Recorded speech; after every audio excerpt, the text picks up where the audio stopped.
the Prime Minister and the Chief Justice of India, but at the same time the BJP is saying that it is the anti-Hindu mindset of the opposition that is at play, which is why they are making such remarks. In fact, even Sanjay Raut of the Shiv Sena UBT has stated that there is a clear violation of the constitution with the Prime Minister visiting the Chief Justice of India at his home for Ganpati Puja. The war of words continues to escalate between the two camps, but the opposition, as per the BJP, seems to have crossed the line when it comes to targeting Prime Minister Modi. Let's listen into the reactions coming up.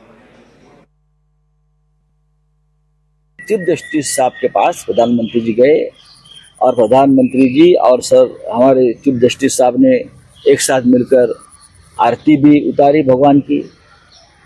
हमारी शंका इतनी है कि क्या ये संविधान के रखवालदार इस प्रकार से अगर राजनीतिक नेताओं से मिलते हैं तो लोगों के मन में शंका है। हमारी जो केस है महाराष्ट्र में, जो घटना बाह्य सरकार चल रही है और उसकी सुनवाई चंद्रचूड़ साहब के सामने चल रही है, तो हमें शंका है कि हमें न्याय मिलेगा। सुप्रीम कोर्ट के चीफ जस्टिस से अगर देश के प्रधानमंत्री मिलते हैं उस पे आप आपत्ति करते हैं, और वहां अमेरिका जाके इल्हान ओमर से मिलते हैं उस पे आपत्ति नहीं है। ये कैसे आपत्ति हो सकती है? मुझे बहुत आश्चर्य लगता है और मुझे लगता है कि मुझे आईना दिखाना चाहिए। मुझे ऐसा भी समझ है कि शायद यह आपत्ति चीफ जस्टिस ऑफ इंडिया और प्रधानमंत्री के मिलने से नहीं है, यह आपत्ति गणपति पूजा से है। और स्वाभाविक है, chief justice of India Maharashtra से आते हैं, गणपति जी की उन्होंने उपासना रखी, उन्होंने बहुतों को बुलाया होगा और सभी गए होंगे। मगर जिस प्रकार से पहले डॉक्टर मनमोहन सिंह बतौर प्रधानमंत्री इफ्तार की पार्टी रखते थे, क्या उसमें चीफ जस्टिस नहीं आते थे? Prime Minister attending Ganpati Puja at CJI's residence. A lot of opposition to that. Many question the independent working of the judiciary because the CJI had invited Prime Minister Narendra Modi. Do you also agree with other opposition parties on this? Definitely. See, this government is, in fact, they have released that after retirement these judges can join RSS. There was a debate on which going on everywhere. If they are so biased, how can they? What would have been their performance as a judge? A judge should ensure that he is impartial. He will not take any sides. But recently, many of the judges, retired judges, one of the judges was even made a member of parliament in the Rajya Sabha. There are other people taking up many jobs with the government of India, which means that during their tenure as judge, whether they have performed well or they have supported the BJP and RSS agenda is a question, which that is why everybody is condemning Modi's visiting puja in the judge's house. And I'm joined by my colleague Pallavi Ghosh on the broadcast. So Pallavi, while the Congress seems to be very desperate and the wider opposition wants to take a aim at the Modi government, at the same time the Congress party also trying to parry all the charges coming in after Rahul Gandhi's very controversial visit to the United States. But the firestorm that is raging seems to have put the opposition on the back foot, because it seems the opposition is just crossing the line when it comes to political attacks against Prime Minister Modi, in this case even dragging in the Chief Justice of India. Well, at 2009, it was a time when I remember there was an iftar party which took place at the then Dr. Manmohan Singh's residence at RCR. And over there, we also saw, among many other dignitaries, the CJI Balkrishna. And now the same question is being raised by the BJP, that if that was considered okay, then why do you have a problem with the present CJI hosting the Prime Minister, where he's actually taking part in a religious event? But more than that, he's very transparent about it. There is no hiding. There is not inside closed doors. Those pictures were also released out, which just goes on to show that the Prime Minister and the CJI have nothing apologetic or are not apologetic about it. And, you know, while we do talk about a separation of powers of the executive and the legislature and the judiciary, but to insinuate the Prime Minister's presence is going to color the opinion of the CJI or of the Supreme Court, and also it will have an impact on Maharashtra elections where the dates have not even been announced, is being very, very unfair and needlessly controversial. Absolutely, and the Congress party has to answer then why did Prime Minister Manmohan Singh, former Prime Minister Manmohan Singh, also attend those events with the Chief Justice at that time when he was Prime Minister? Pallavi, please stay with us. Let's listen into more reactions coming in.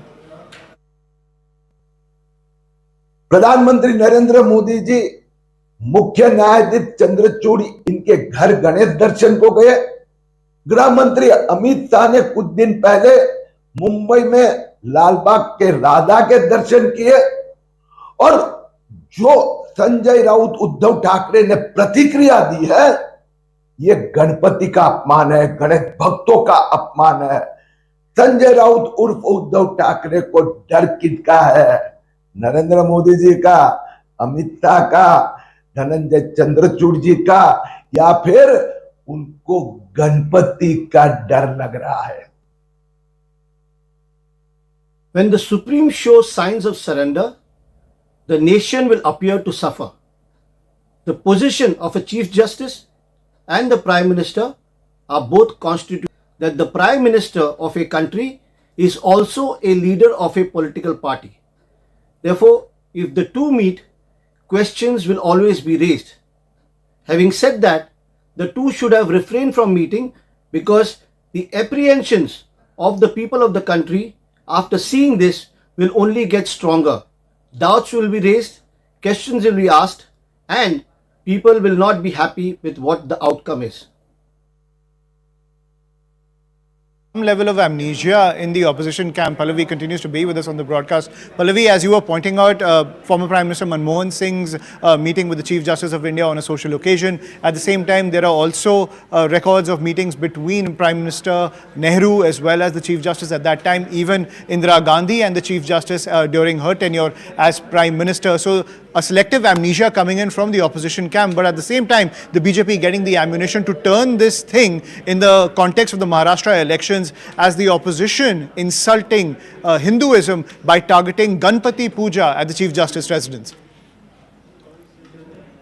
Well, I mean, apart from this entire issue about how the double standards being shown by the opposition leaders when they did the same, yes, the larger issues also, which now the BJP is using to its multiple press conferences, the anti-Hindu mindset as far as the opposition parties are concerned. And if you notice, one of the most ferocious comments and opposition to the CJI and the Prime Minister's meeting actually comes in from the Maharashtra-based parties, whether it's the Uddhav Thackeray, Shiv Sena faction, we're talking about the NCP, the Sharad Pawar segment, because they know that this can be made into a big political issue back home in Maharashtra. But equally for the BJP, and you know, they've fielded leaders like the Commerce Minister Piyush Goyal, who's of course a member of Parliament from Mumbai, to make the larger point that is this an anti, Hindu mindset of the opposition parties? Why are they having an objection to the Prime Minister attending the Ganpati Puja, which is so embedded in the ethos and culture and religious beliefs of the people of Maharashtra? So I see this playing out in two ways. One, of course, is the legal side, but the other is, of course, the political angle. Absolutely, and this will become a talking point when it comes to the Maharashtra elections. We're also getting a reaction from Kapil Sibal. Let's get to that. He mesmerized us with his interventions in debates. He had in-depth knowledge of issues that are confronting this country. And जो भी कहें, हिंदुस्तान में आपको थोड़े ही ऐसे शख्स मिलेंगे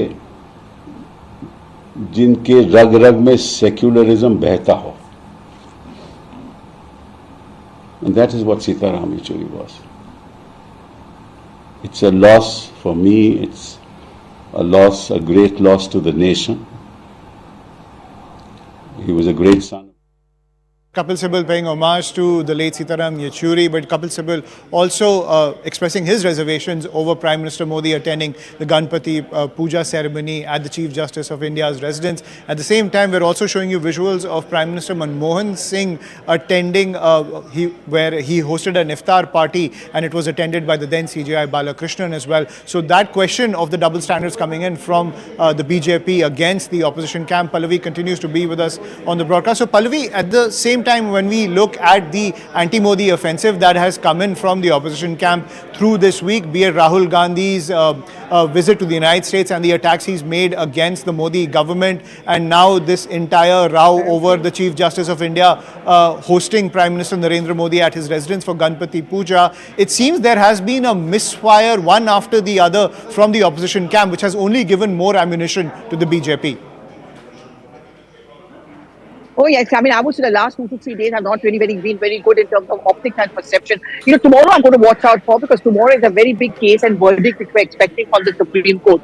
Now, the opposition's insinuation is that this meeting which has taken place between the Prime Minister and the CJI is actually going to color all the decisions which are going to be taken at the Supreme Court. Suppose, for argument's sake, Ayushman, if indeed bail is given to Mr. Arvind Kejriwal, what is it that the opposition will have to say? Now, the opposition says that the judiciary has been compromised, but they never said this when, for example, the opposition gave a good news, which was that electoral bonds are illegal and they had scrapped it. At that point of time, the opposition had praised CJI.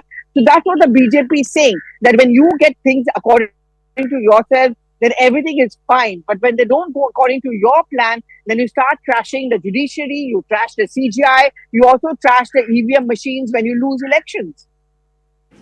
Absolutely, and that will always be the point of attack coming in from the saffron camp against the opposition. And the latest flashpoint being the meeting of Prime Minister Modi and the Chief Justice of India at the Chief Justice's residence for Ganpati Puja. The BJP is saying that this clearly exposes the opposition's anti-Hindu mindset, and also this will play a huge role in the Maharashtra elections, where Lord Ganesh is revered by Maharashtrians across the nation as well as the globe. Thank you, Pallavi, for joining us on the broadcast. This has sparked another war of words between the BJP and the Congress. Let's listen into more reactions coming in.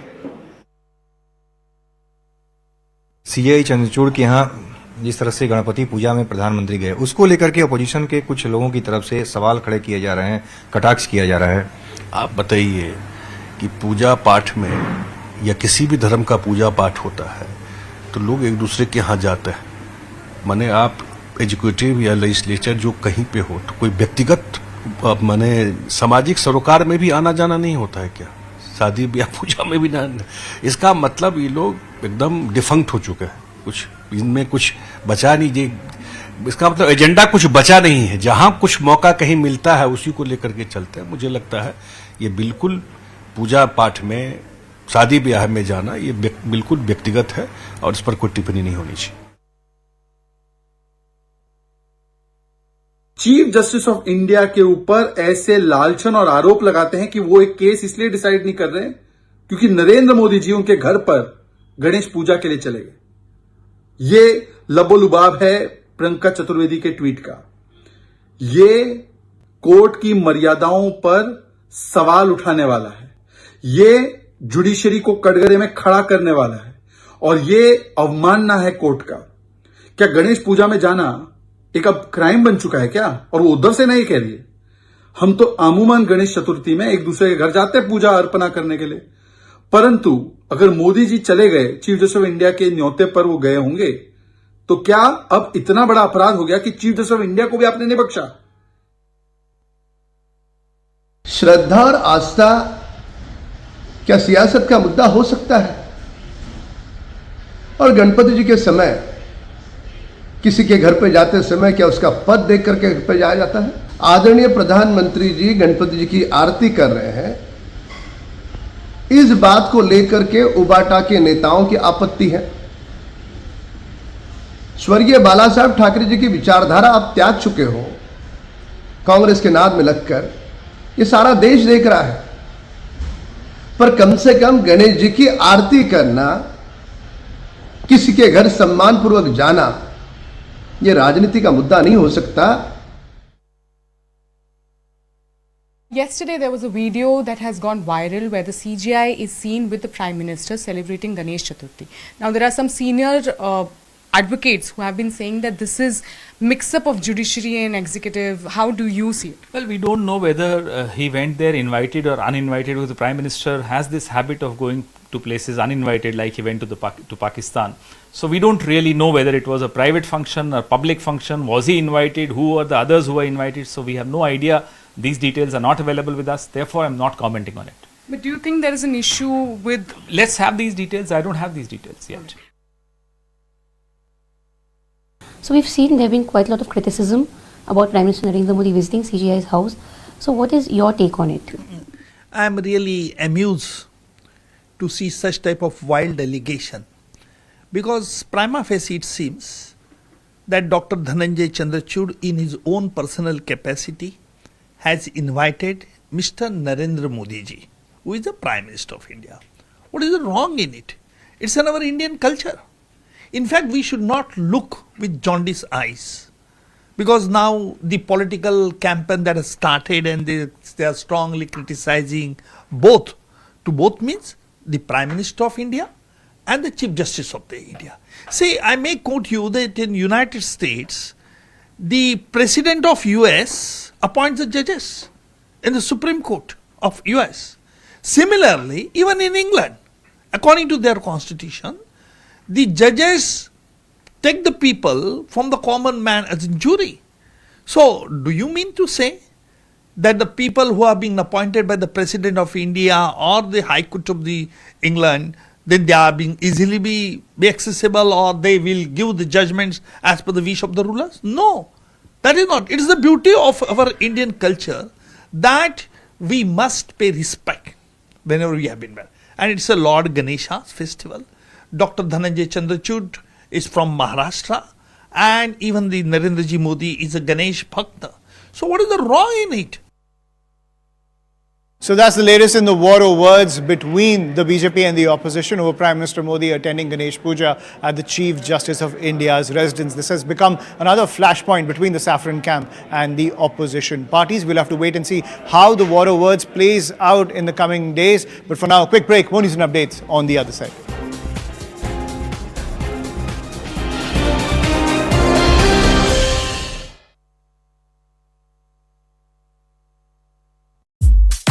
A 3-day event that aims to highlight India's strategy and policy to become a global hub for semiconductor manufacturing and innovation. Bharat के लिए chip का मतलब सिर्फ technology भर नहीं है। हमारे लिए ये करोड़ों एस्पिरेशंस को पूरा करने का माध्यम है। आज भारत चिप का एक बहुत बड़ा कंज्यूमर है। इसी चिप पर हमने दुनिया का सबसे बेहतरीन डिजिटल पब्लिक इंफ्रास्ट्रक्चर बिल्ड किया है। भारत में लास्ट माइल डिलीवरी सुनिश्चित करने में आज ये छोटी सी चिप बड़े बड़े काम आ रही है।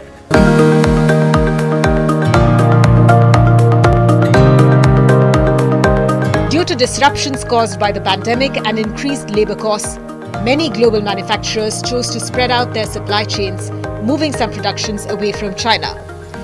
The China-Taiwan conflict and increasing tensions between US and China exposed vulnerabilities in the global semiconductor supply chain and led to disruptions in industries such as automotive, electronics and medical devices. This crisis sparked a shift in global strategy to diversify chip production, with India emerging as a key player in these efforts. During his recent visit to Singapore, Prime Minister Narendra Modi and his counterpart Lawrence Wong visited a leading Singaporean company in semiconductor and electronics sector and discussed ways for collaboration in this critical industry. He also met with CEOs from the semiconductor industry and encouraged them to consider India as a viable location for expansion. The government has given the green light to Kane Semicon Private Limited to establish a semiconductor facility in Sanand, Gujarat, with an investment of 3,300 crores. Besides Kane Semicon, there are currently 5 semiconductor projects approved by the centre, including a chip fabrication plant in Dholera, Gujarat, and 4 chip packaging facilities. 3 packaging units are in Sanand, Gujarat, and 1 is in Moregaon, Assam. The Maharashtra government recently approved a $10 billion proposal for a new semiconductor chip manufacturing facility. India is no longer watching from the sidelines. It is now actively involved in the global semiconductor production industry. With a large electronics market and a skilled workforce, India is a force to reckon with in the global technology scenario. 21st century के भारत में The chips are never down. और सिर्फ इतना ही नहीं है, आज का भारत दुनिया को भरोसा देता है, when the chips are down, you can bet on India.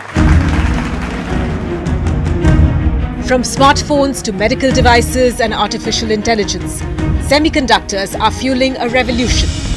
India has recognized its potential and is poised to become a global hub for semiconductor manufacturing. Under the leadership of Prime Minister Narendra Modi, India has unveiled an ambitious roadmap to position itself at the forefront of this vital industry.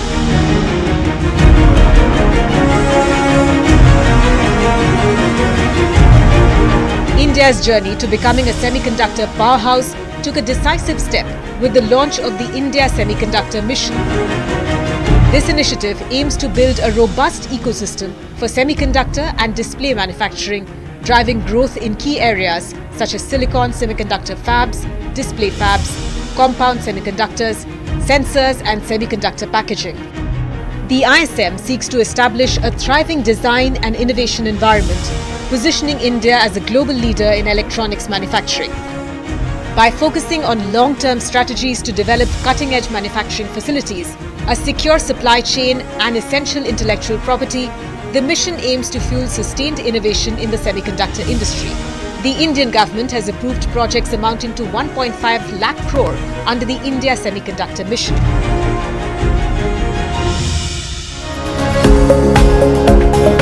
Prime Minister Narendra Modi inaugurated Semicon India 2024, kicking off a 3-day event that aims to highlight India's strategy and policy to become a global hub for semiconductor manufacturing and innovation. Bharat के लिए chip का मतलब सिर्फ technology भर नहीं है, हमारे लिए ये करोड़ों एस्पिरेशंस को पूरा करने का माध्यम है। आज भारत चिप का एक बहुत बड़ा कंज्यूमर है। इसी चिप पर हमने दुनिया का सबसे बेहतरीन डिजिटल पब्लिक इंफ्रास्ट्रक्चर बिल्ड किया है। भारत में लास्ट माइल डिलीवरी सुनिश्चित करने में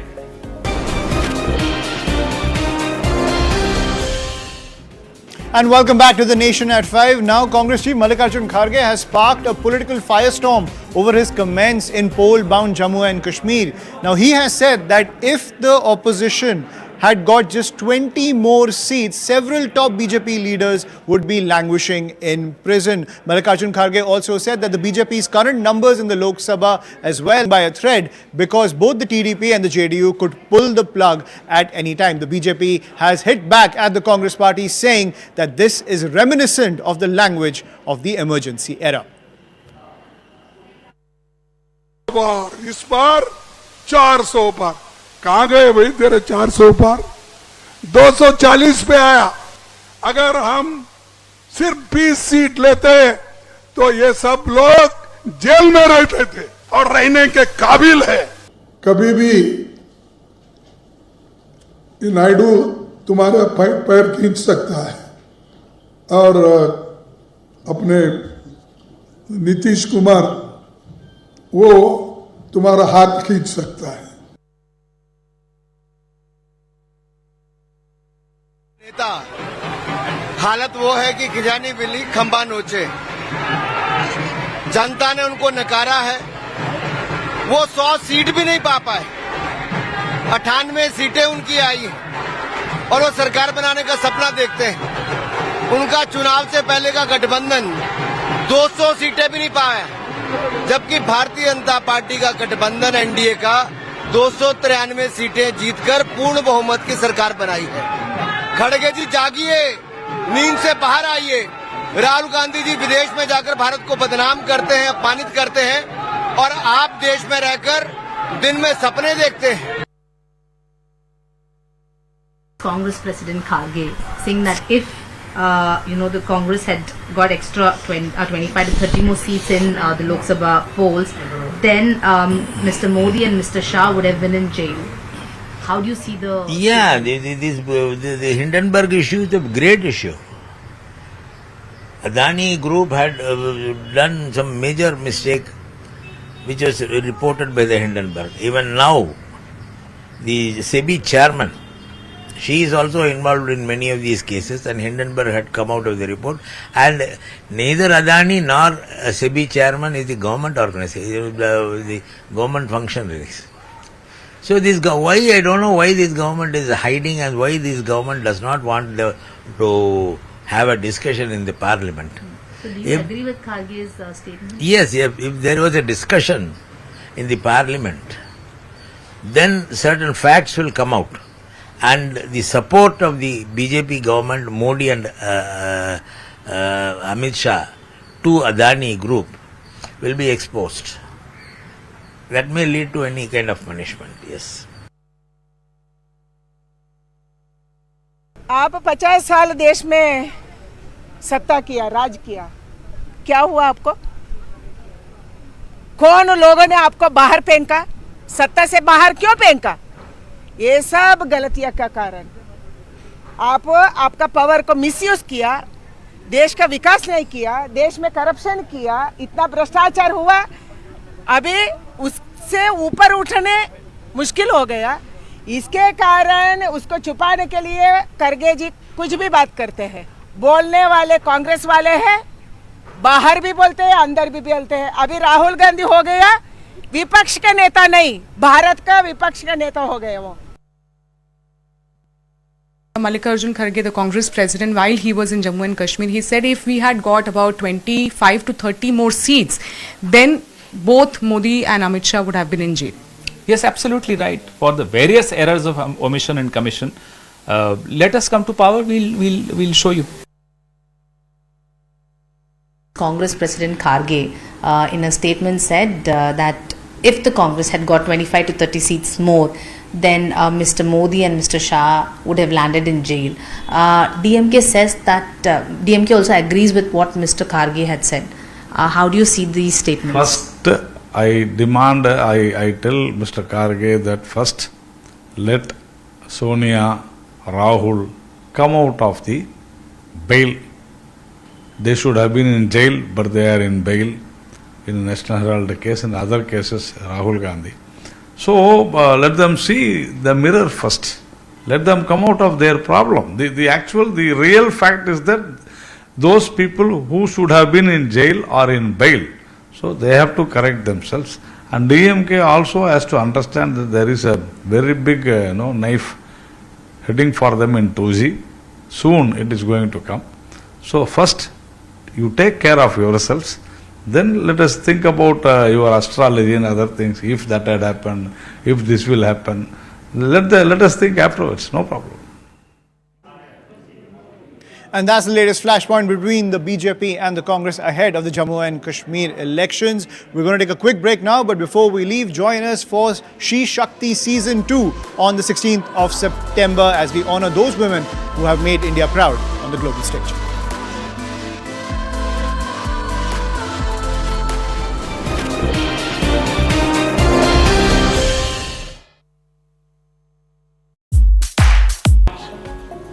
ये छोटी सी जीप बड़े बड़े काम आ रही है।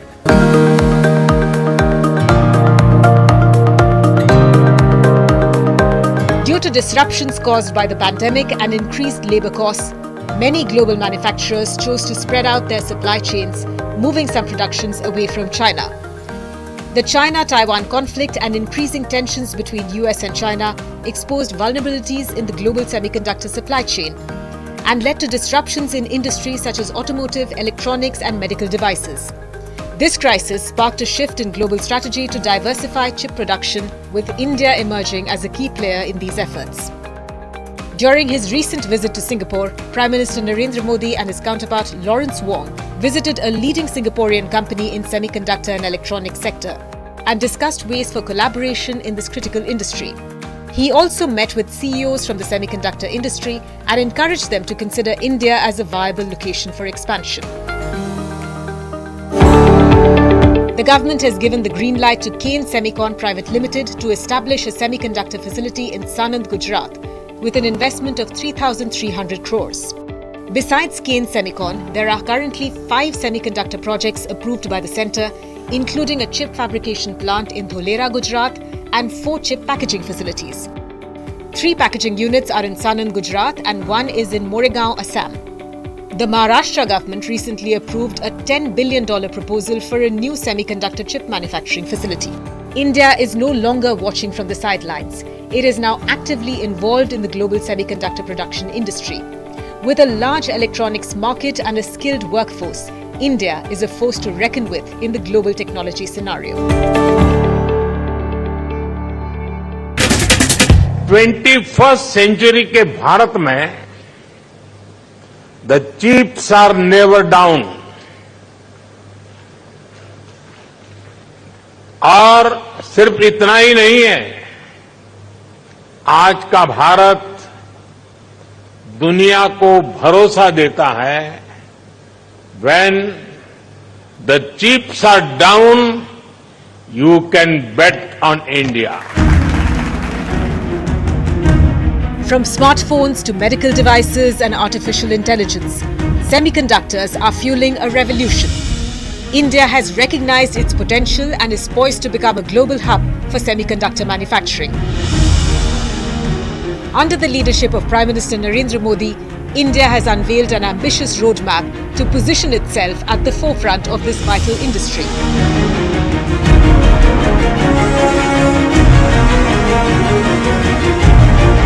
India's journey to becoming a semiconductor powerhouse took a decisive step with the launch of the India Semiconductor Mission. This initiative aims to build a robust ecosystem for semiconductor and display manufacturing, driving growth in key areas such as silicon semiconductor fabs, display fabs, compound semiconductors, sensors and semiconductor packaging. The ISM seeks to establish a thriving design and innovation environment, positioning India as a global leader in electronics manufacturing. By focusing on long-term strategies to develop cutting-edge manufacturing facilities, a secure supply chain and essential intellectual property, the mission aims to fuel sustained innovation in the semiconductor industry. The Indian government has approved projects amounting to 1.5 lakh crore under the India Semiconductor Mission.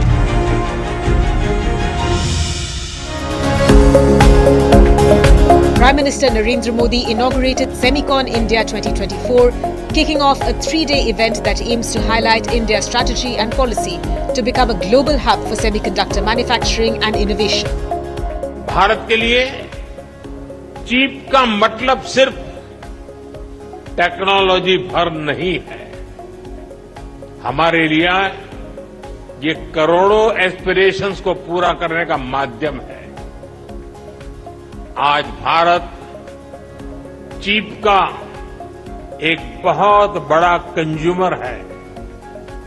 इसी chip पर हमने दुनिया का सबसे बेहतरीन digital public infrastructure build किया है। भारत में लास्ट माइल डिलीवरी सुनिश्चित करने में आज ये छोटी सी चिप बड़े बड़े काम आ रही है।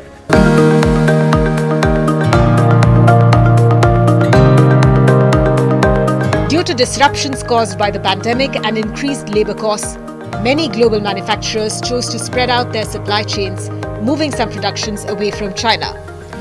The China-Taiwan conflict and increasing tensions between US and China exposed vulnerabilities in the global semiconductor supply chain and led to disruptions in industries such as automotive, electronics and medical devices. This crisis sparked a shift in global strategy to diversify chip production, with India emerging as a key player in these efforts. During his recent visit to Singapore, Prime Minister Narendra Modi and his counterpart Lawrence Wong visited a leading Singaporean company. And welcome back to The Nation at 5 as the political war continues over Prime Minister Modi attending Ganesh Puja at the Chief Justice of India's residence. The Congress party as well as several other opposition leaders have said that this is in violation of the constitution, with some opposition leaders even saying that there could be a quid pro quo arrangement. I'm joined by Vikas Singh, senior advocate on the broadcast. Thank you, Mr. Singh, for joining us on CNN News 18. Your reaction to the controversy surrounding the Prime Minister's visit to the Chief Justice's Ganesh Puja. Is this much ado about nothing? Well, according to me, what has been telecast and what is going viral is actually a very personal affair of what happened at the residence of the Prime Minister. But the small concern that I have, as a citizen of this country and as a member of the judiciary or a stakeholder in the judiciary, that there is a constitutional scheme where the executive is supposed to be completely separated from the judiciary. And in this constitutional scheme, there is a constitutional way of saying that this separation should take place. And there is a perception to it also. Now this visit has actually marred the perception part, although it may not affect the functioning of the judiciary per se. But you will recall there was a time when the 4 judges of the Supreme Court had gone on a press conference saying that executive is interfering in the roster making in Supreme Court, etc., and that the institution is not completely free from the control of the executive. Now, if that kind of a thing can be done by 4 judges of the Supreme Court, you can imagine for a layman, a common man on the street, it gives it's not good for the institution, I'll only say that. Because ultimately what happens is that this was a very private affair.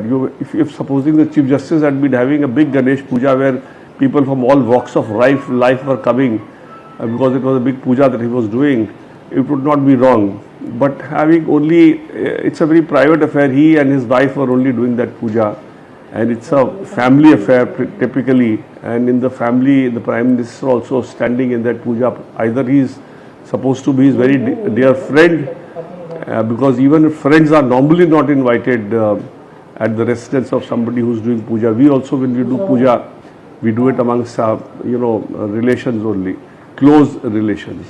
So if he went in as a very, very close friend, then it gives a wrong, feeling. And basically, when we talk of justice should not only be done, it should also seem to be done. It gives a wrong signal, which is what is a little, if you were to ask me, a little disturbing. Right, but Mr. Singh, at the same time, if we look at the entire history since independence, and that is something that the opposition has also raised time and again, that when it comes to separating the powers of the judiciary and the executive, Prime Minister Modi should not have gone to the Chief Justice's residence for Ganpati Puja. But in the past as well, we also have Manmohan Singh, who hosted an iftar party which was attended by former Chief Justice Balakrishnan. There are also several records. Vikas Singh, as I was pointing out, there are several records as well where Prime Minister Nehru as well as Indira Gandhi had meetings, one-on-one meetings with the serving Chief Justices and judges of other courts as well. And there are no records of those meetings, what were discussed. At the same time, as I was also pointing out to our viewers, that former Prime Minister Manmohan Singh also hosted an iftar party which was attended by the former Chief Justice Balakrishnan as well. So there is a precedent that there are meetings like this which take place between prime ministers and judges. But to allude to any conspiracy, but to allude to any breach of perception of the separation of powers, isn't this just pure politics at the end of the day? So when you talk of an iftar party, as I mentioned you earlier, if there was a big puja at his residence, where he had invited people from all walks of life, and if the Prime Minister had been part of that, there was no harm at all. But doing this kind of a one-on-one thing, as if he's a very close friend or somebody who's so close to him that can attend his very private affairs at his residence, gives a wrong signal. I'm not saying that he did anything wrong. I mean, I'm not saying that doing puja, anybody can say that doing puja per se is wrong. But doing puja in this manner in a, where it's only the husband and wife doing puja and somebody coming in. And then supposing if you have done it also, let me assume that you are very close to him, but to make a video of it and then circulate that video, that also, I mean, it's trying to give a statement, which is not done for a personal, very, very personal affair of, the Prime Minister and the Chief Justice. If they are supposing very, very close friends and they decide that we'll do puja this year together, no harm in that. But why make a video and circulate that video? Why, so as you rightly said, there are meetings sometimes which are necessary also, and also. But you don't, publicize a very private event, which is a puja, the manner in which it has been done. So it's not about. I don't see that the Chief Justice will be, in any manner can be accused of not being able to do justice after this. It's not that it will affect his decision making, but the people of this country, the perception, I would say, of the people. There some dent definitely will take place, because people will feel that there is some kind of a bonhomie between the Chief Justice, because there are large number of cases where the Chief Justice or his bench has to take very unpleasant calls with regard to either bench formation or with regard to hearing a particular sensitive matter. And in this background, with this kind of a video circulating, what people will feel is what is important. Not that he will not be able to do his work fearlessly. I'm not saying that at all. I mean, even if he had called all his friends and done a big puja, would have made a very different statement than doing a private thing and then publicizing that private puja at home. It was not even as you can see from the video, it's not even a temple. It's just a small place where they're just doing puja. So I mean, it's not something which is healthy. I would say not healthy in our democracy, where we have a very clear-cut constitutional scheme of. In fact, our separation of powers is part of our basic structure, and we should do more and more, things to strengthen it rather than to weaken it. And this is one small step to weaken at least the perception amongst the people of this country. Right. Vikas Singh, you keep using the term perception. Now, at the end of the day, perception is what the political class peddles to its followers. Now, the BJP is saying that this is just the Prime Minister sharing a sense of astha with the Chief Justice of India. Now, at the same time, the opposition has made the charge that there could be a quid pro quo. This is the violation of the constitutional norms. Do you think in that regard, the opposition, beyond the debate surrounding perception, seems to be crossing the line by making such charges? So, well, as far as the reaction by the political parties are concerned, this kind of a thing is to be expected. So, I would not like to comment on that, because their mandate or their purpose of taking this debate in that direction is very, very different. My purpose is not, trying to fuel the charge by the opposition parties by saying that you should read between the lines of what happened at the residence of the Chief Justice of India. So my purpose is not that at all. My purpose is basically an institutional, integrity point of view. That when you have an institutional integrity, then you also maintain a certain amount of distance. And I don't know whether you are aware, judges do that even in their personal lives to quite an extent. And they should do it also. And this is more about the perception of the institution amongst the common people rather than what the political parties are, what the kind of mudslinging that the political parties are doing. I mean, political parties will obviously try to take full advantage of this kind of a situation. And all the more reason why that this kind of a situation should be avoided, so that you don't give an opportunity to anybody to, point fingers at you unnecessarily. So this is a very small event. It's not something which has, which will in any way. In fact, I said so earlier also that this will not impact the ability of the Chief Justice to decide matters. I mean, if you are even in a family dispute, if you are able to sit and decide a family matter, when you are given that made to sit on that chair, your thinking completely goes different. So a judge sitting on his chair has his own way of deciding things, and it does not matter whom he is friendly with or not. But of course, in the judicial dispensation system, we also have, at least in our judiciary, a system of judges recusing matters where they know a particular party. So if you are to combine these two, I mean, if you were to harmonize them, it's better avoided. I mean, this kind of thing is better avoided rather than making a video and then making it viral. Thank you. So that is the pitch coming in from Vikas Singh. Thank you, sir, for joining us on CNN News 18. Vikas Singh making it very clear that when it comes to the matter of perception of the separation of powers between the judiciary and the executive, there should be nothing to damage that perception of that separation of powers. And something like this could have been avoided by the Prime Minister, is the pitch coming in from Senior Advocate Vikas Singh. We will continue to track all the developments coming in, ladies and gentlemen, as the political war continues to rage between the opposition and the BJP. Prime Minister Modi visiting Chief Justice of India D.Y. Chandrachud's home for Ganpati Puja has sparked another firestorm in the political corridors of power. We will continue to track all the developments coming in. For now, quick break. More news and updates on the other side.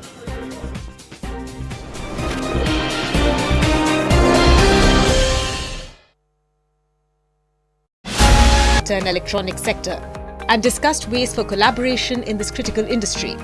He also met with CEOs from the semiconductor industry and encouraged them to consider India as a viable location for expansion. The government has given the green light to Kane Semicon Private Limited to establish a semiconductor facility in Sanand, Gujarat, with an investment of 3,300 crores.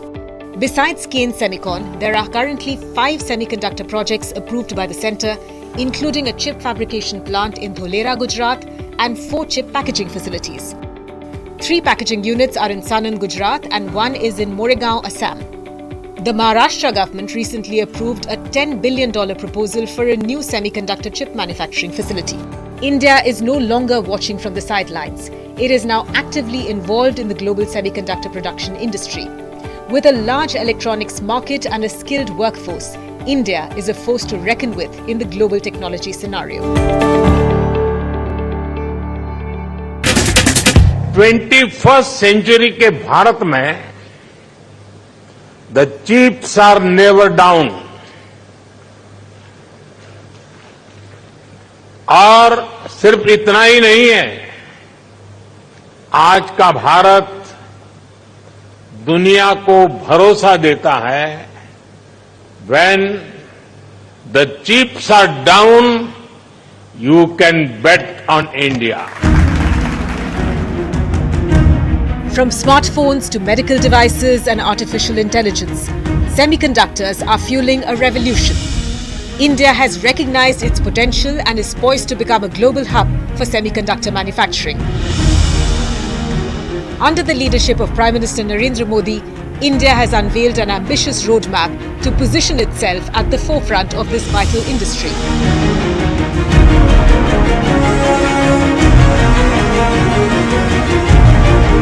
India's journey to becoming a semiconductor powerhouse took a decisive step with the launch of the India Semiconductor Mission.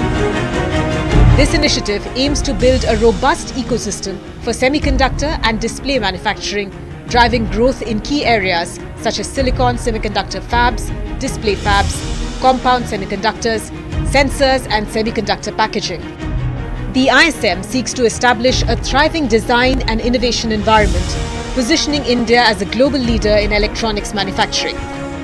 By focusing on long-term strategies to develop cutting-edge manufacturing facilities, a secure supply chain and essential intellectual property, the mission aims to fuel sustained innovation in the semiconductor industry. The Indian government has approved projects amounting to 1.5 lakh crore under the India Semiconductor Mission.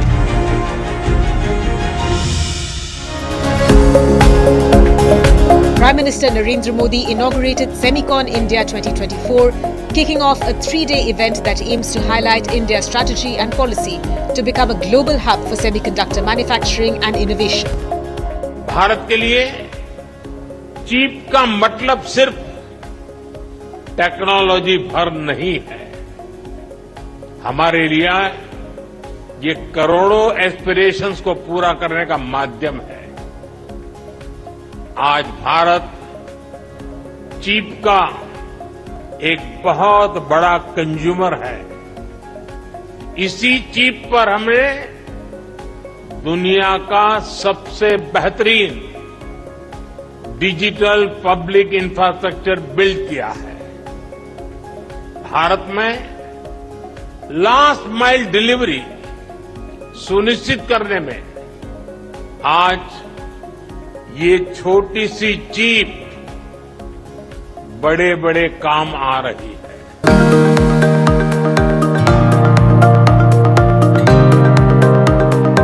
Due to disruptions caused by the pandemic and increased labor costs, many global manufacturers chose to spread out their supply chains, moving some productions away from China.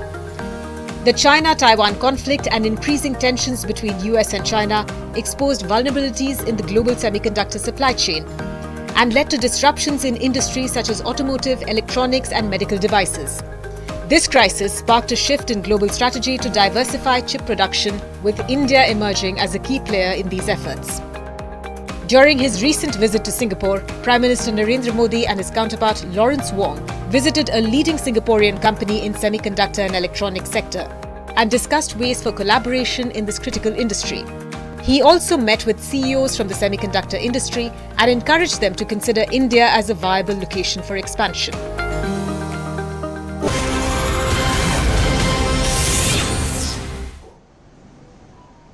बहुत गहरी श्रद्धा है, धर्म के प्रति आस्था है, उसके ऊपर ये एक बेबुनियाद विपक्ष का आरोप है। ये अलग बात है कि जब मनमोहन सिंह जी देश के प्रधानमंत्री थे और उस समय के चीफ जस्टिस ऑफ इंडिया उसमें गए इफ्तार पार्टी में, उससे किसी को कोई आपत्ति नहीं है, क्योंकि इनको अपीजमेंट पॉलिटिक्स, तुष्टीकरण की राजनीति के अलावा कुछ दिखता ही नहीं है। पर हमने उस पर भी कभी आपत्ति नहीं जताई, क्योंकि हर धर्म के त्योहारों को मनाना यही तो हिंदू धर्म की विशेषता है। और हमारे भी सब त्योहारों में हर एक धर्म के व्यक्ति को बुलाना, ये हमारा विश्वास है। और मैं समझता हूं इस प्रकार की तुच्छ राजनीति करने वालों पर भारत की जनता कभी उनको माफ नहीं करेगी। महाराष्ट्र की जनता गणेश पूजा के ऊपर राजनीति करने वाले नेताओं को या उनकी पार्टियों को भी कभी माफ नहीं करेगी। धन्यवाद।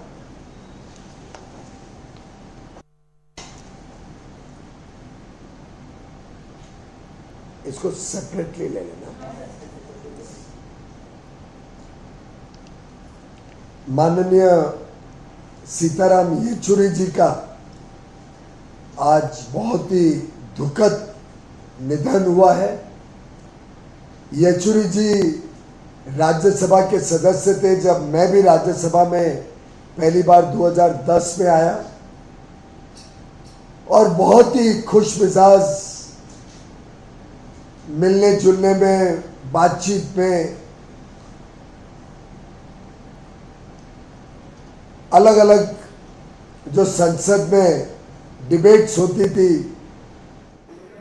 And that is Union Minister Piyush Goyal hitting out at the opposition for raising questions over Prime Minister Modi's visit to the Chief Justice of India, D.Y. Chandrachud's home for Ganesh Puja. Remember, several opposition leaders have made multiple charges against the Prime Minister, claiming that there could be a quid pro quo arrangement between the BJP and the central government, as well as the Chief Justice of India and the judiciary. Also, what we are learning is that we're getting some breaking news now, big breaking news coming in on the diplomatic front, where it seems that Russian President Vladimir Putin has invited Prime Minister Narendra Modi for another round of talks on the sidelines of the BRICS summit, is what we are learning.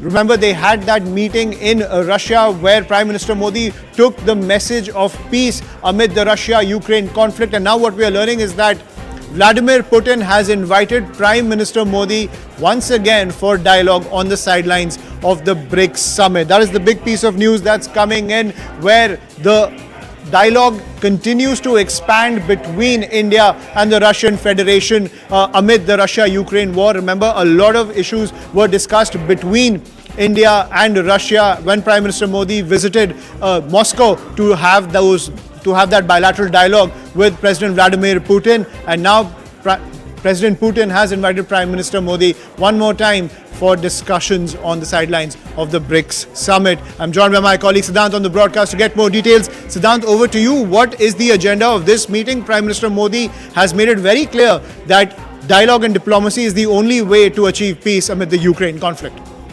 Well, look, first of all, this visit of NSA Doval is not only related to BRICS security officers meeting, but it has much more beyond that.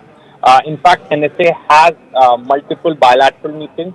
He today met President Putin, and in fact, in that meeting, President Putin has proposed a bilateral meeting with Prime Minister Modi. Look, ahead of this meeting of NSA Doval to Petersburg, if we go by what President Putin said at a public event, that he's in touch with partners and allies like India, China, and Brazil as far as peace talks are concerned. So right now scenario is that President Putin is trusting more on BRICS member countries as far as peace talks is concerned. Point number one.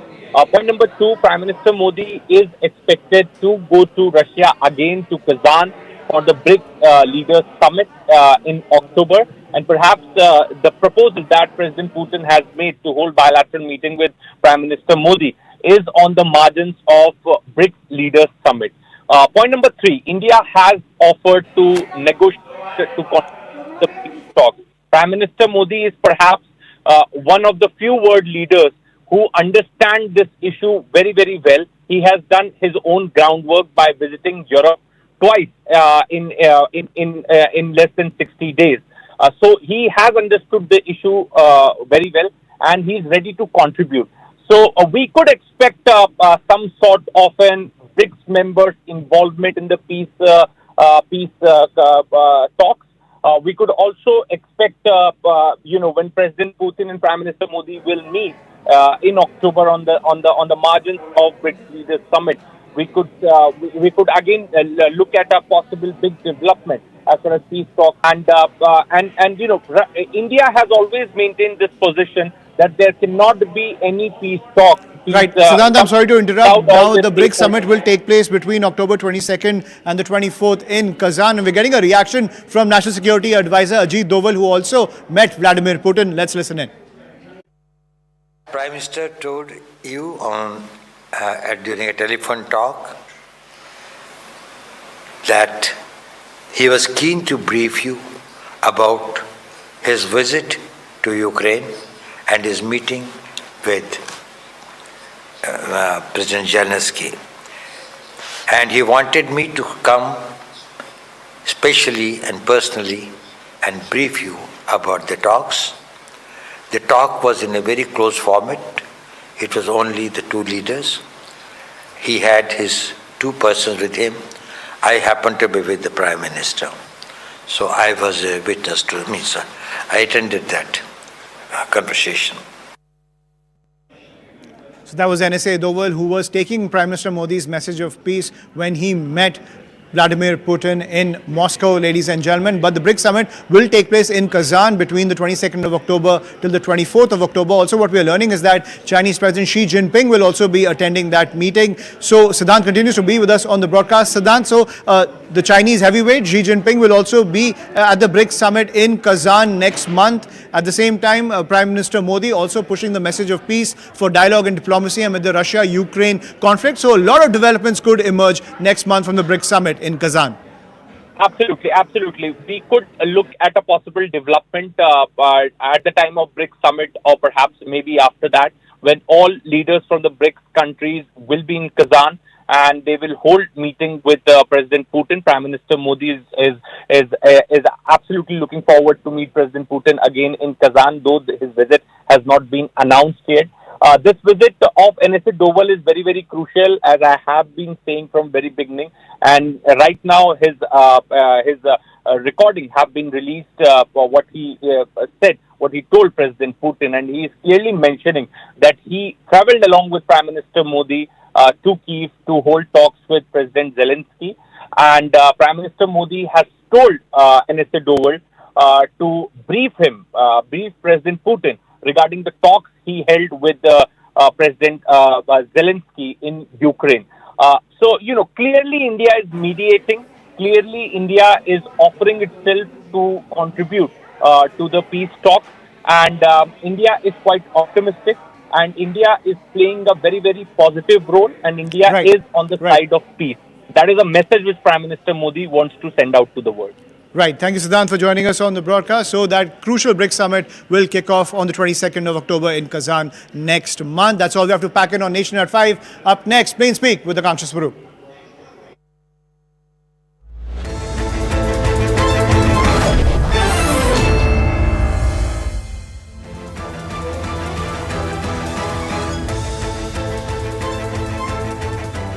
A very warm welcome. You're watching Plain Speak. I'm Akanksha Swaroop. Prime Minister Narendra Modi today attended the Ganesh Puja at the residence of Chief Justice of India, D.Y. Chandrachud's residence in New Delhi. The Prime Minister was seen offering his prayers to the deity along with the Chief Justice and his spouse Kalpana Das. Prime Minister's visit to Chief Justice D.Y. Chandrachud's residence for Ganesh Chaturthi rituals has also drawn sharp criticism from members of the Indy Alliance. They have accused the judiciary of being inconsistent and biased in its handling of key cases as well. In response, the Bharatiya Janata Party has lashed out at the opposition and accused them of unnecessarily politicizing the issue and alleged insult to the judiciary. In a press brief, the Bharatiya Janata Party also alleged that the Congress has an issue if Prime Minister meets CJI, but it has no issue if Rahul Gandhi keeps meeting anti-national people. Top sources have also told CNN News 18 that not just Prime Minister, other dignitaries have also been invited to the Ganesh Puja. Prime Minister's visit to CJI residence was very brief and various officials of Supreme Court were also present is what we are learning. So is the visit a compromise of the separation of powers doctrine of the Constitution as has been claimed by senior Supreme Court lawyer Indira Jai Singh? We'll be probing deeper into that aspect on the debate today. But first up, while the opposition is attacking the BJP over Prime Minister Modi attending the Ganpati Puja at Chief Justice's residence, here's a quick reminder to them. Former Prime Minister Manmohan Singh had also hosted an iftari at his residence back in the year 2009, in which we also saw then Chief Justice of India, Mr. KG Balakrishnan, among other attendees. The BJP is also asking if this was secular, why not Prime Minister attending the Ganesh Puja at the CJI's residence? The question we are asking today is the opposition for the sake of being an opposition, because there have been several instances in the past when judges have hailed Prime Ministers. Let's bring you the first instance in 1953, when Chief Justice of the Bombay High Court, M.C. Chagla, in a letter to Nehru had written that he was proud of the Prime Minister as he had given the country international status. Back in the year 1960, Justice M. Ananthanarayan of the Madras High Court in a defamation case had described Nehru as a greatly esteemed national leader. In 1958, a bench of Chief Justice M. Hidayatullah and Justice G. Bhatt of the Madhya Pradesh High Court had termed Nehru as the most